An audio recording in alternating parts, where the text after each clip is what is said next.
तो welcome to Nalanda top classes में आपका स्वागत है। जैसा कि हम काफ़ी दिनों के बाद तो फिर से स्टार्ट कर रहे हैं क्लासेस। तो मैं अभी स्टार्टिंग में लेने जा रहा हूँ मैथ 11th की मैथ्स हैं, 12th में जो सेकेंड ग्रेड के यूज में भी आएगी। तो अपना सेकेंड ग्रेड सबसे स्टार्टिंग है सेट। सेट क्या चीज़ है? सेट, तो सेट को हिंदी में बोलते हैं समुच्च। और समुच्च क्या होता है? मतलब कोई भी चीज़ है उसका संग्रह होता है। क्या होता है?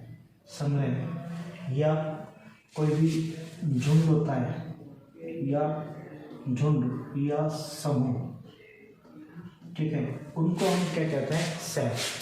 तो संग्रह, झुंड या समूह के रूप में जो भी सेट, जो भी अपने अवयव बनते हैं उन्हें हम क्या कहते हैं? झुंड, सेट कहते हैं। क्या कहते हैं उन्हें हम? सेट। अब सेट कहने का अर्थ है कि सपोज करो कि सपोज करो सेट की परिभाषा बनेगी क्या? कि सपोज करो कि मुझे कोई ने, जैसे अपने कोई गाय है, जैसे शेर है, बकरी है, ठीक है, ये कोई एक समूह दे रखा है, गाय, शेर और बकरी का, ठीक है। अब समूह दे रखा है तो अपने को सबसे पहले ये है कि चार फ्रेंड हैं। क्या है? चार फ्रेंड हैं। चार फ्रेंड है। किसी ने तो ये बोल दिया कि जंगली जानवरों का समूह है। क्या है? जंगली जानवरों का समूह है, ठीक है। एक ने तो बोल दिया ये जंगली जानवरों का समूह है। दूसरा बोल रहा है कि सभी पालतू जानवर हैं, सभी पालतू जानवर हैं, ठीक है। तीसरे ने बोल दिया कि सभी जानवर हैं, सभी जानवर हैं। और चौथे ने बोल दिया कि गाय एक पालतू जानवर है, ठीक है। तो ये कोई सेट था। इस सेट में हमने ले लिया कि गाय, शेर और बकरी है। चार फ्रेंड थे। चार फ्रेंडों ने, एक ने तो बोल दिया कि जंगली जानवर का समूह, जंगली जानवर का समूह है। दूसरे ने कह दिया सभी पालतू जानवर हैं। तीसरे ने कह दिया सभी जानवर हैं। चौथे ने कह दिया गाय एक पालतू जानवर है। तो मतलब सेट का मतलब कहने का मतलब है कि जब ये वही गाय, शेर, बकरी दिया है, चारों ने परिभाषित तो किया है। क्या? चारों लोगों ने परिभाषित तो किया है। इसने जंगली जानवर का समूह बोल दिया, इसने सभी पालतू जानवर बोल दिए, इसने सभी जानवर बोल दिए, इसने गाय एक पालतू जानवर है। तो सबने अपना अपना विचार तो रखे, सबने इसको परिभाषित तो किया है। लेकिन परिभाषित को भी सही ढंग से परिभाषित करना, मतलब इन लोगों ने क्या किया? इसको परिभाषित किया, ठीक है, परिभाषित, सबने परिभाषित किया। लेकिन उस चारों में से सही ढंग से किसने इसको परिभाषित किया? तो मतलब जो यदि अपन को इसको सुपरिभाषित हो जाए, क्या हो जाए? सुपरिभाषित हो जाए, तो वो क्या कहलाता है? सेट। या किसी वस्तु का समूह या संग्रह या झुंड जिसे हम सुपरिभाषित कर दिया जाए या सुपरिभाषित बना दिया जाए, तो उसे हम क्या कहते हैं? सेट। तो उसे क्या कहते हैं? अब सही ढंग से जंगली जानवर, तो जंगली जानवर तो शेर है, गाय क्या जंगली जानवर है क्या? तो ये गलत है। सभी जानवर पालतू है, तो शेर क्या पाला जाता है? ये भी गलत है। गाय एक पालतू जानवर, तो बकरी भी है पालतू जानवर, तो ये भी गलत है। तो सही ढंग से परिभाषित किसने किया? थर्ड आदमी ने। किसने किया? थर्ड आदमी ने। तो उसे हम क्या कहते हैं? जिस वस्तु के समूह को जो सुपरिभाषित कर दे, वस्तु के झुंड को सही सुपरिभाषित कर दे, या वस्तु के संग्रह को सुपरिभाषित कर दे, उसे हम क्या कहते हैं? सेट। उसे हम क्या कहते हैं? सेट। तो एक बार इसको नोट आउट कर लो कि सेट क्या है। सेट किसी संग्रह या झुंड या समूह को सेट कहा जाता है, और जो कि सुपरिभाषित होना चाहिए। कैसा होना चाहिए? सुपरिभाषित। परिभाषित तो हर कोई कर सकता है, लेकिन उसको सुपरिभाषित जो कर दे तो वो सेट कहलाएगा। ठीक है, एक बार नोट आउट करो।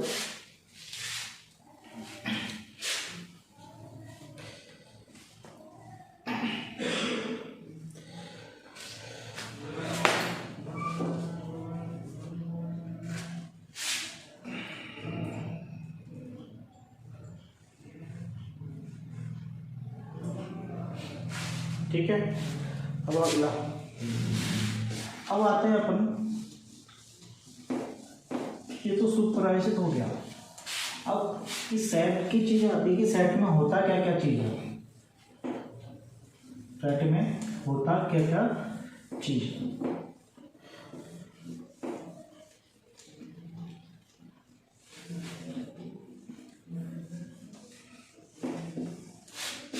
ठीक है, तो वस्तु के संग्रह, झुंड या समूह को सुपरिभाषित कर दिया जाता है, उसे हम क्या कहते हैं? सेट। अब मैं करूँ कि सेट दो टाइप से होते हैं। सेट कितने? दो टाइप से होते हैं। एक तो होता है रोस्टर फॉर्म, रोस्टर, ठीक है, और एक होता है समुच्चय निर्माण विधि, समुच्चय निर्माण विधि। ठीक है, रोस्टर फॉर्म को बोलते हैं सारणीबद्ध,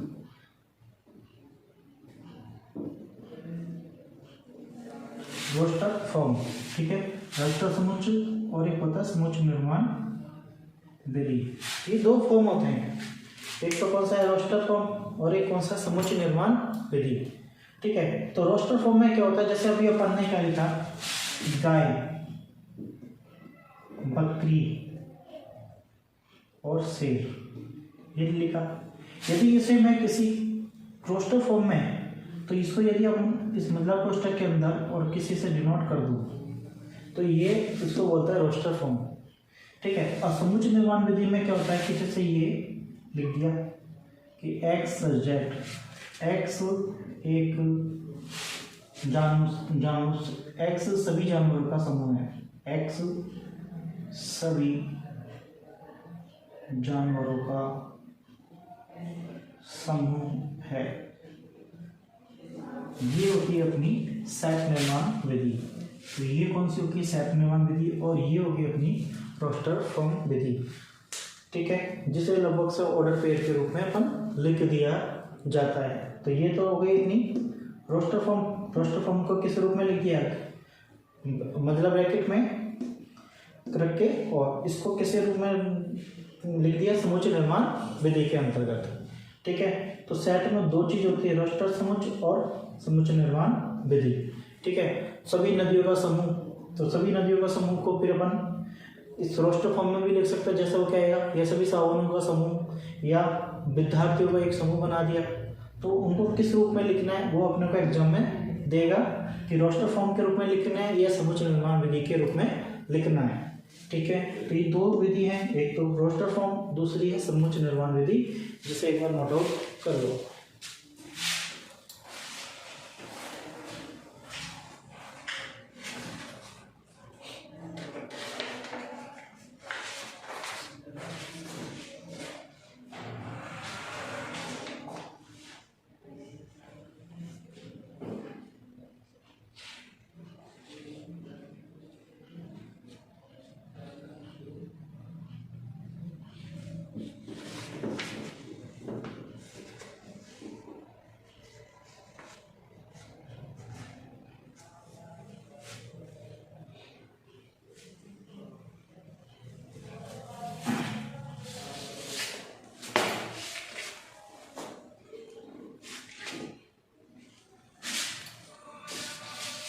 ठीक है, अब बात करते हैं अपन कि थोड़ा सा इसमें हमें संख्याओं का ज्ञान भी होना जरूरी है। ये संख्याओं के बारे में पता होना चाहिए कि कौन सी संख्या किसको निरूपित करती है, क्या होता है। ठीक है, तो सेट निर्माण में हमें ये भी पता होना चाहिए कौन सी संख्या किसको निरूपित करती है। तो ये अपनी जो पहला चैप्टर है, ठीक है, 11th क्लास का है ये पहला चैप्टर। ठीक है, और अध्याय है फर्स्ट, और इसमें फर्स्ट में भी 1.1 एक्सरसाइज अपनी चल रही है। कौन सी चल रही है? 1.1 एक्सरसाइज। ठीक है, तो 1.1 अपनी एक्सरसाइज चल रही है ना। तो ये 11th क्लास अध्याय फर्स्ट है और 1.1 एक्सरसाइज है। अब मैं कह रहा हूँ इसमें थोड़ा सा अपने को क्या संख्याओं का ज्ञान भी होना चाहिए। तो प्राकृत संख्या है, ठीक है, प्राकृत संख्या, इसको लिखते हैं नेचुरल नंबर। क्या? Natural number. ठीक है, अब नेचुरल नंबर कहाँ से इसको डिनोट करते हैं? कैपिटल एन से, और ये स्टार्ट होता है 1 2 3 एज ऑन तक। ठीक है, दूसरा है अपने पास पूर्ण संख्या। पूर्ण संख्या, ठीक है, इस पूर्ण संख्या को बोलते हैं वॉल नंबर। वॉल नंबर, ठीक है, और इसे स्टार्ट करते हैं हम W से लिखते हैं, तो इसे स्टार्ट करते हैं 0 1 2 3 एज ऑन तक। तीसरी है अपनी पूर्णांक संख्या। पूर्णांक संख्या, इसको बोलते हैं इंटीजर। इसको कहते हैं इंटीजर, इंटीजर नंबर। ठीक है, इंटीजर नंबर, तो इसको डिनोट करते हैं हम आई या जेड से। ये स्टार्ट होती है अपने पास 0 से इधर -1 -2 एज ऑन तक। ठीक है, और ये होती है +1 +2 +3 और +4 एज ऑन तक। ठीक है, उसके बाद अपनी आती है परिमेय संख्या। परिमेय संख्या, ठीक है, इसको रैशनल नंबर बोलते हैं। रैशनल नंबर, ठीक। अब रैशनल नंबर्स में क्या होता है कि जैसे हम P/Q के रूप में लिख सकते हैं और Q नॉट इक्वल 0 हो।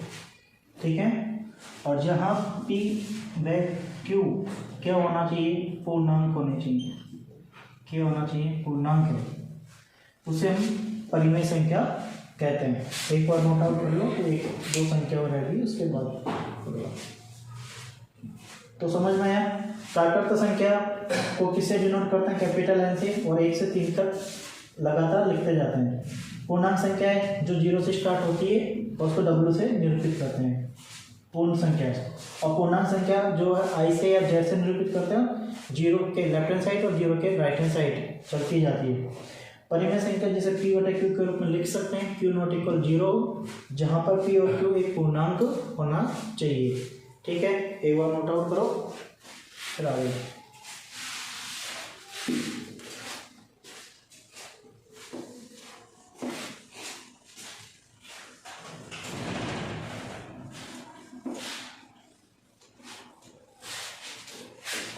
अब आती है अपने पास इसमें अपरिमेय संख्या। अपरिमेय संख्या, ठीक है, अपरिमेय संख्या क्या होती है अपने पास? अपरिमेय संख्या हो गई अपने पास, इसको टी से निरूपित करते हैं। किससे? टी से। ठीक है, इसको बोलते हैं इरैशनल नंबर। इरैशनल नंबर, ठीक है, इरैशनल नंबर बोलते हैं इसको निरूपित किससे करते हैं? टी से। इसमें क्या है कि जैसे √2 √3 √5, मतलब जैसे P/Q के रूप में नहीं लिखा जा सके, जैसे पाई, ये सब क्या होती है? Irrational numbers. ठीक है, उसके बाद आती है अपनी वास्तविक संख्या। वास्तविक संख्या, ठीक है, इसको बोलते हैं रियल नंबर। क्या बोलते हैं इसको? Real number. ठीक है, और रियल नंबर को डिनोट करते हैं अपन, रियल नंबर को डिनोट करते हैं किससे? R से। ठीक है, और इसमें सभी आ जाती है, आपके परिमेय संख्या भी आ जाएंगी, आप अपरिमेय संख्या, परिमेय संख्या भी आ जाएंगी, तो सभी संख्या इसके अंदर आ जाती है।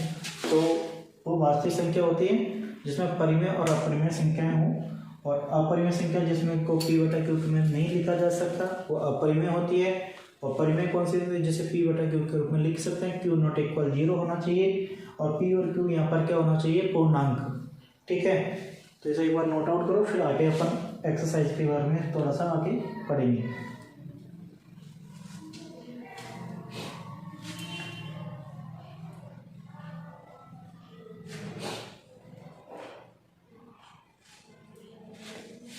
ठीक है, जैसे कोई सवाल दे रखा है, सपोज करो जैसे कोई भी अपनों को एक सवाल दिया हुआ है कि ये कोई सेट दे रखा है। सपोज क्वेश्चन नंबर 1, कोई सेट दिया हुआ है और ये सेट हमें जैसे 1, ठीक है, 1 है, 9 है, 27 है, डॉट डॉट डॉट, ये हमें दिया हुआ 1, 9, 27। ठीक है, ये हमें दिया हुआ है, तो इसे हमें कैसे लिख सकते हैं। इसे दिया हुआ है और ये है, इसे किस रूप में लिखना है, सारणीबद्ध के रूप में लिखिए। ठीक है, तो इसे हमें सारणीबद्ध के रूप में लिखना है। तो अब इसको कैसे लिखें,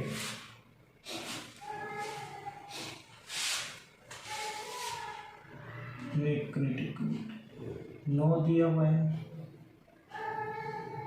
16 है,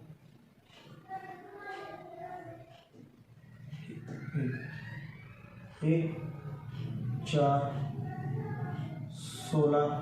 ठीक है, ये दिया हुआ है 1, 4, 16। तो इसे सारणीबद्ध के रूप में लिखना है, तो कैसे लिखेंगे हम इसको, सेट ए मतलब bracket start x such that x एक प्राकृत संख्या का क्या है, वर्ग है। ठीक है, x एक प्राकृत संख्या का वर्ग है। ठीक, दूसरा सवाल, जैसे सपोज करो हमें ये दे रखा है कि स्कूल है, क्या है, स्कूल को रोस्टर फॉर्म में,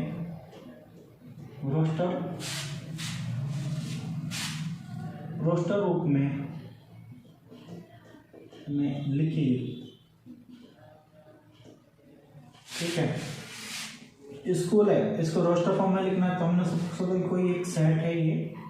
ठीक, इसको रोस्टर फॉर्म के रूप में मतलब bracket start S, C, H, O, L, तो इसे हम रोस्टर फॉर्म में लिख सकते हैं। ठीक है, एक बार इसे नोट कर लें।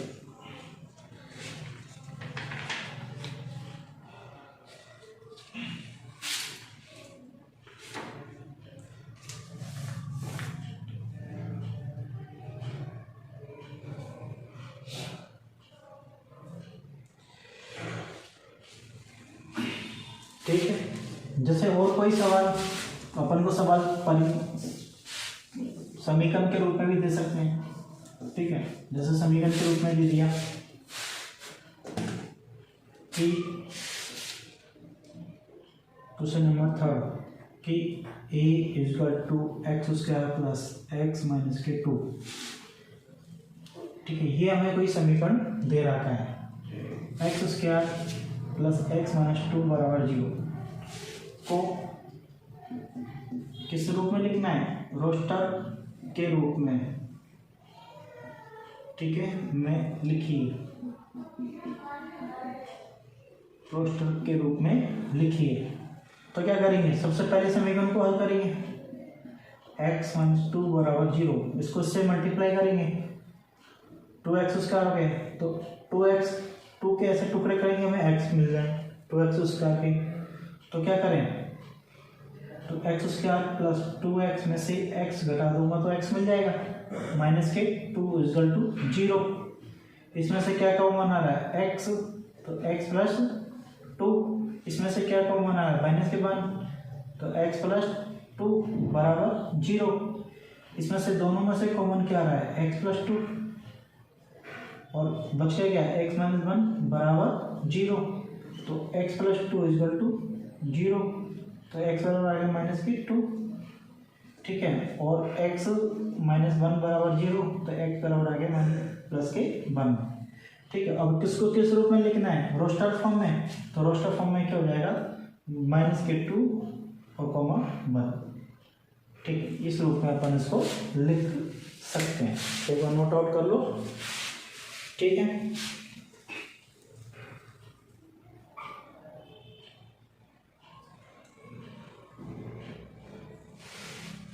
तो आज अपन ने क्या क्या पढ़ा सेट के बारे में। सेट कोई भी हो सकता है, सेट किताबों का भी सेट हो सकता है, अपने कंप्यूटर का भी सेट हो सकते हैं, ठीक है। किसी भी रूप में हम सेट बना सकते हैं, चाहे साबुन के रूप में बनाओ, कोई भी एक सेट हो सकता है, कोई भी एक झूठ। तो सेट किसे कहते हैं, कोई भी समूह है, कोई भी संग्रह है या कोई भी झुंड है, उसको यदि सुपरिभाषित कर दिया जाए तो उसे हमें क्या कहते हैं सेट।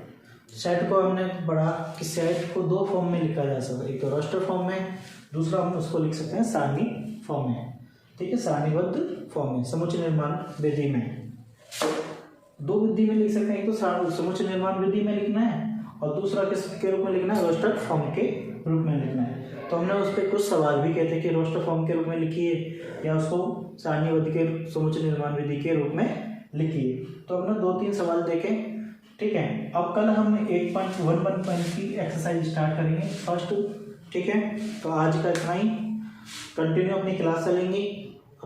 आज शाम को शायद हो सकता है कि मैं आपको मैथ का टॉपिक चालू कर दूंगा 12th का, तो 12th की भी क्लास स्टार्ट कर दूंगा आज से ही। बाकी अपना सेकंड ईयर का सिलेबस कंप्लीट कवर करते हुए चलेंगे और एक एक सवाल हल करते हुए चलेंगे, प्रॉब्लम सॉल्व भी करते जाएंगे।